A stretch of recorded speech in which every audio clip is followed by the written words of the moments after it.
মিয়া মোদের জামাই যদি লা থাকতো না মোরা ওরা মোদের বাহাকে ফিরত পেতম লারে। তাহলে এখন কেবিনে উঠছি আছে তাই তো? চল কেনে মু আগাই দিছি। এই বড় মিয়া তোকে দেখলেলা মোদের বাহা মা খুব খুশিটা হবে রে। শহর থেকে ও বাবু দাদা বাবু ওর শ্বশুর এসেছিল, ওরা দুদিন ছিল। মোর মনে লয় কি বলতো 1-2 দিনের মধ্যে বাহাকে ছেড়েটো দিবে, তারপর তো ওরা কলকাতা শহরটাতে চলেটো যাবে। তুই লা হয় ওদের সঙ্গে চলেটো যাস। 2 দিন তুই মুদের কাছকে থাক কেনে বড় মিয়া। না না সেটা তো মানে হবেই না। আমার বাচ্চাটাকে আমি ফেলে এসেছি কাজের মাসির কাছে, আমি না ফিরলে ও খুবই কান্নাকাটি শুরু করে দেবে। দেখছিস ধুলা ও ছোট বোনটার উপর দিদির কত টান। ও লোকে যা বলে বলুক তারা তো জানে না যে তুই বাহাকে কত ভালোটো বাসিস। আমি কি শুধু বাহার অসুখ শুনেই বাহাকে দেখতে চলে এসেছি, নাকি বাহার অসুখে অর্চি কতটা ভেঙে পড়েছে সেটা দেখতে এসেছি? আমি যদি জানতাম অর্চি বাহার পাশে নেই তাহলে কি আমি আসতাম? এই প্রশ্নের উত্তর আমার কাছে নেই। আমি জানি না, আমি নিজেও এই প্রশ্নের উত্তরগুলোই খুঁজছি। তবে একথা ঠিক, বাহার মৃত্যু আমি কখনো কোনোদিন চাইনি। বাহা ভালো হয়ে উঠুক, সুস্থ জীবন পাক, এটাই আমি চেয়েছি। শুধু অর্চি যে বাহার জন্য এত কষ্ট পাচ্ছে, অর্চি যে বাহাকে এত সেবা করে ভালো করে তুলছে, এটা জানার পর আমার মনের ভেতরটা কেন এরকম মুষড়ে পড়ছে। এই কষ্ট পাওয়াটা তো অন্যায়, আমি জানি এটা অন্যায়, কিন্তু সব অন্যায়ের ওপর কিংবা সব ন্যায়ের ওপর একজন মানুষের কি সবসময় কন্ট্রোল থাকে? আমার অন্তত নেই। আমি মনে মনে স্বীকার করছি আমার নেই। এই পৃথিবীতে একমাত্র একজনের ওপর আমি আমার পূর্ণ অধিকার রাখতে চেয়েছিলাম। আমি আমার গোটা পৃথিবী বাহাকে দিয়ে দিতে পারি অর্চির বিনিময়, কিন্তু কি? কিন্তু না না, এখন বাহাকে দেখতে এসে আমি এসব কথা কেন ভাবছি? ছি ছি ছি ছি। তুই যাবি গেলেই বড় মিয়া? হ্যাঁ চলো। আচ্ছা শোনো, আমি কিছু ফল এনেছিলাম বাহার জন্য, সেগুলো কি এখন নিয়ে যাবো না তোমরা পরে নিয়ে রেখে দেবে? বড় মিয়া তুই ই কথাটো ও জামাই বাপকে সুদা কিনে ও ঠিক কথাটো বলতে পারবে। কেন এইটুকু কথার জন্য অর্চিকে জিজ্ঞেস করতে হবে কেন? তোমরা কেন বলতে পারবে? আসলে বড় মিয়া মোরা তো জামাই বাপের কথাতে চলি, তা ঠিক আছে তোর ইচ্ছেটা হলে তুই লিয়েটো আই কিনে। আরে ধনা, আরে বড় মিয়া তো হাসপাতাল থেকে ঘরটাতেই যাবে, তা সুদা সুদে ফলটা এখানে নিয়েছে কি হবে বলতো? ও গাড়িতে থাক কেনে বড় মিয়া? মু তো সেই জন্যই বলছি ও জামাই বাপ ঠিক কথাটা বলতে তো পারবে। আচ্ছা ঠিক আছে থাক, এখন ওগুলো গাড়িতেই থাক, দরকার নেই। তুমি একটু চলো, কেবিনটা দেখিয়ে দেবে আমাকে। এই চল কিনা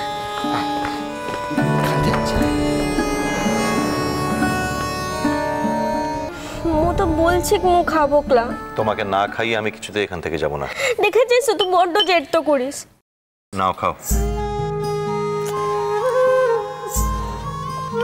তুমি জানো কত কষ্ট করে তোমাকে ফিরিয়ে আনা হয়েছে মৃত্যুর মুখ থেকে?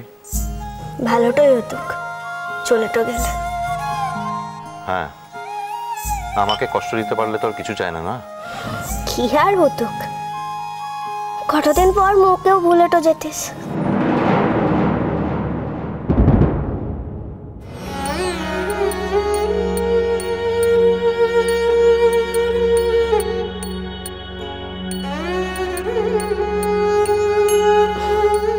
মুখ তো কালো করার কিন্তু কিচ্ছু হয় না,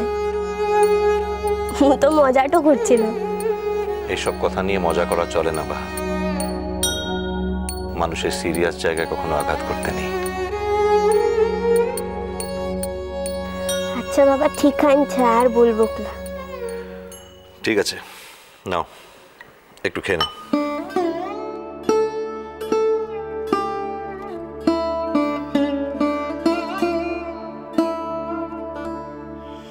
আচ্ছা এখন শরীরটা একটু ভালো লাগছে তো?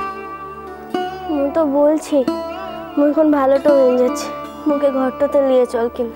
নিয়ে যাব, 2-1 দিন বাদে তোমাকে বাড়ি নিয়ে যাব। বাড়িটা মানে এই পলাশ বনেটাতে? হ্যাঁ, আমরা 2-4 দিন পলাশবনিতে থেকে তারপরে কলকাতা ফিরব। মোর কলকাতাতে যেতে মন টলিছে। সে কি কথা? এখানে এত আপনজন রয়েছে, তাদের মধ্যে থাকতে ভালো লাগছে না? আসলে হচ্ছে বাবু, মেলা দিন তো অফিস তো নষ্ট তো হয়ে যাচ্ছে ক্লা। জীবনটাই চলে যাচ্ছিল আর অফিস। হচ্ছে বাবু, প্রকাশের কিছু খবর তো জানিস? হ্যাঁ জানি। জানিস মানে ও কি এখনো পলাশ বনিতেই আনছে? হ্যাঁ। মোর বাপ তো কিছু ওকে কিছু করে নাই তো? দেখো বাহা, এসব ভাবার জন্য আমরা তো আছি, তোমার এসব নিয়ে ভাবার কোনো দরকার নেই। আর এসব নিয়ে চিন্তা ভাবনা করার কথাও নয় তোমার। দেখ করছি বাবা, প্রকাশ যে অনলাইনটা করেছে, মোর বাপটাকে তো বুঝিনি। মোর বাপ তো ওকে বাঁচতে তো দিবে না। দেখ দেখ, প্রকাশ তো মিঠাইয়ের মরদ তো হয়।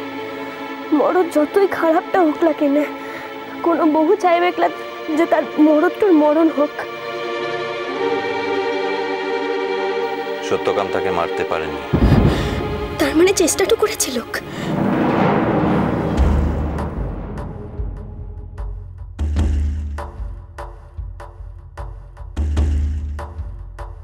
তোমার পক্ষে এত উত্তেজনা ভালো নয় বাহা, রিল্যাক্স।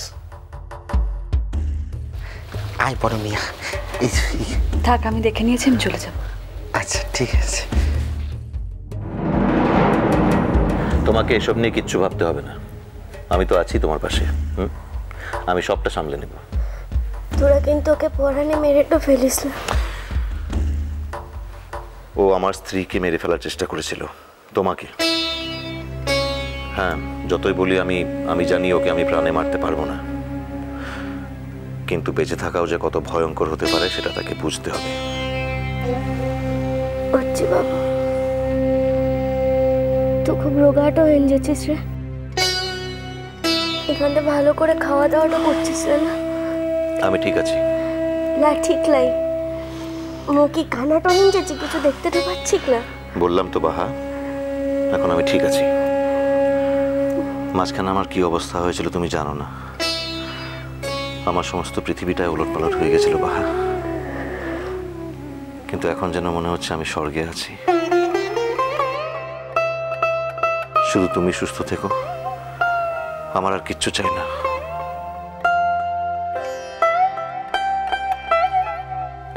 জানিস হচ্ছে বাবু, মোর এমন আঘাতটা পাওয়ার দরকারটা ছিল। মানে মোর যদি এমন কঠিন অসুখটা না হতো, এমন আঘাতটা লাহা পেতাম, তাহলে কি তোমাকে এমন ভাবে আদরটা করতিস না? ভেবে তো দেখেছিস মুখে কতদিন তুই এমন ভাবে নিজের কাজটাতে লিসলাই? এই কথাটা ঠিক বাহা, যদি এবারে আমরা পলাশবনি না আসতাম তাহলে হয়তো আমাদের মধ্যে যে দূরত্বটা তৈরি হয়েছে তার পরিণতি হতো আমাদের ছাড়াছাড়ি। কিন্তু এখানে আসার পর থেকে আমি আমাদের ছাড়াছাড়ি কথাটা বলে উঠতে পারিনি, এমনিতেও পারতাম না। যে মুহূর্তে পলাশবনিতে পা রেখেছি সেই মুহূর্ত থেকে গোটা পলাশবনি, এখানকার আকাশ বাতাস, মানুষজন, গাছপালা সকলেই যেন একসঙ্গে আমাকে বলছে বাহা ছাড়া আমার একার জীবনের কোনো অর্থ নেই। তাই এই কথা ঠিক নয় বাহা, যে তোমার জীবনে এই আঘাতটা আজ না এলে আমি তোমাকে ছেড়ে চলে যেতাম।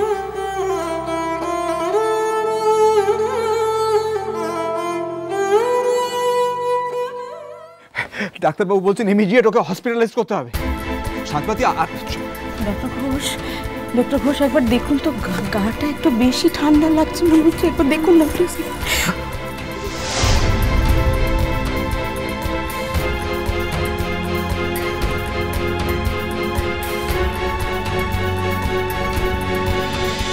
মিষ্টি কুটুম মিষ্টি কুটুম মিষ্টি কুটুম।